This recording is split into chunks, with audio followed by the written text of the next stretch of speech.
Chapter 11 of Friendly Fairies. The Twin Sisters. Everybody in the little village called them the twin houses because they were built exactly alike. But the two little cottages looked different even if they were built alike, for one was covered with climbing vines and beautiful scarlet roses, while the other had no vines or flowers about it at all. Everybody called the two cottages the twin houses for another reason. The owners were twins. One of the twins was Matilda and the other Katrinka, and they were as much alike on the outside as their two cottages were alike. But as their two cottages differed, so did the two twins differ. Matilda could not be told from Katrinka should you just see them walking down the street. But the minute either of them spoke you would know which was Matilda and which was Katrinka. Matilda, who lived in the bare cottage, was sour and disagreeable, while Katrinka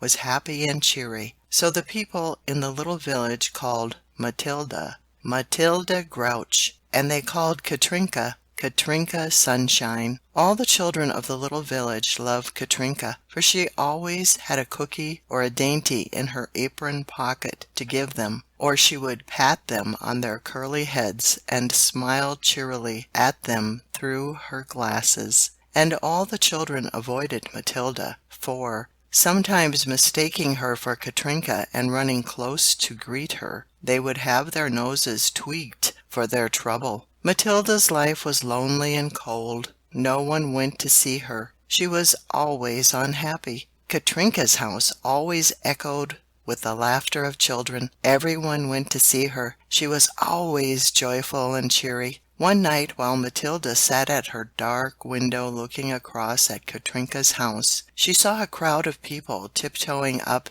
to the stoop with baskets under their arms and flowers in their hands, and when all had crowded upon the porch they stamped their feet and made a great noise. Matilda was very angry, but Katrinka ran laughing to the door and greeted all with her kindliest smile. It was a surprise party for Katrinka, for it was her birthday. Matilda watched the party from her dark window, and the longer she watched, the more angry she grew, for the longer the party lasted, the louder grew the happy laughter. Finally, when all the guests had gone, Matilda saw Katrinka gather up half of the presents and put them in a basket. Then Katrinka stole softly up to Matilda's stoop and stamped her feet. Matilda sat scowling by the dark window a long time before she finally went to the door, for she was very peevish. "This is a fine time to come stamping upon a person's stoop," she scolded, as Katrinka walked into the living room. "Oh, sister," Katrinka cried, as she tried to kiss Matilda, "this is our birthday, and I have brought you half of the presents which were given me. See!" And she piled the presents high upon the table. "I do not wish them," said Matilda, frowning at her sister. But Katrinka could see that Matilda did wish them. "The presents were not for me, Katrinka," she said. "Oh, yes, they are," Katrinka replied. "They were given to me and I give them to you. I have saved one half for myself." "But you should have been to the party," said Katrinka. "We had such a happy time." "I do not enjoy being with people," Matilda scolded. "I wish to be left to myself." "Yes, but Matilda," her sister said, "you do not know the happiness in being kind and friendly to others." "Pooh!" sniffed Matilda.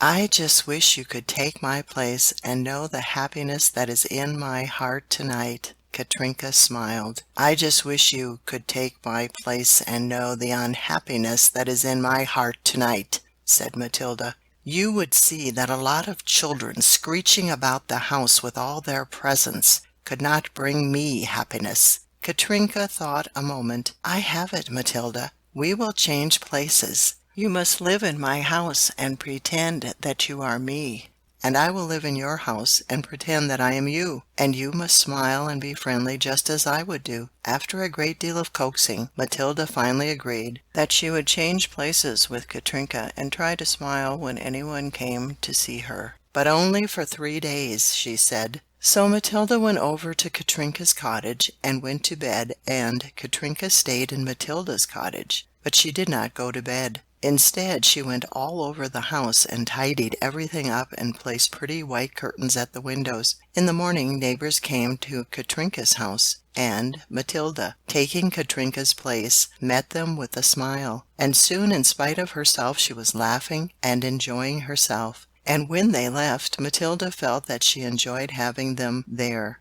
But what was the callers' surprise when they passed Matilda's cottage to see someone planting flowers around the stoop. They stopped in wonderment, and, as Katrinka looked up at them with a cheery "Good morning" and a happy smile, they could scarce believe their eyes and ears, for they thought it was Matilda. And these callers told other neighbors, and they called at Katrinka's house and visited with Matilda. And Matilda was so pleased she laughed as cheerily as Katrinka could laugh. And as the neighbors left, they saw Katrinka in Matilda's front yard planting flowers, and stopped in open-mouthed wonder to gaze at her, for they thought she was Matilda. And when Katrinka smiled at them and said her cheery "Good morning," they could scarcely believe their eyes and ears.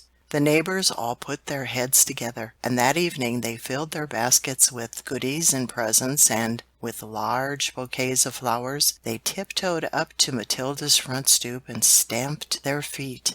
Now Katrinka had called Matilda over to her own house to see the changes she had made, and Matilda was beginning to see what she had missed all along. And as they were talking, there came a noise at the front stoop. "Shall I go to the door, Matilda?" asked Katrinka. "No, I will go, Katrinka," Matilda replied, her face alight with happiness. So Matilda welcomed her guests as cheerily as Katrinka had done the evening before, and the laughter lasted until way in the night. And when the last guest had left, Matilda took Katrinka in her arms and said, "I will not need to change places with you again, Katrinka, for I have found that there is far more pleasure in being happy than in being unhappy." "Of course there is, Matilda," Katrinka replied. "You see, in order to be happy ourselves, we must reflect happiness to others, and the more cheer we give to others, the more joy we receive ourselves. So we must continue to change from one house to another every other day, so that no one will know which of us is Matilda and which is Katrinka, and we will share our happiness with each other." So Matilda's house was soon surrounded with beautiful flowers, and her house echoed with the fun and laughter of happy children. End of chapter 11.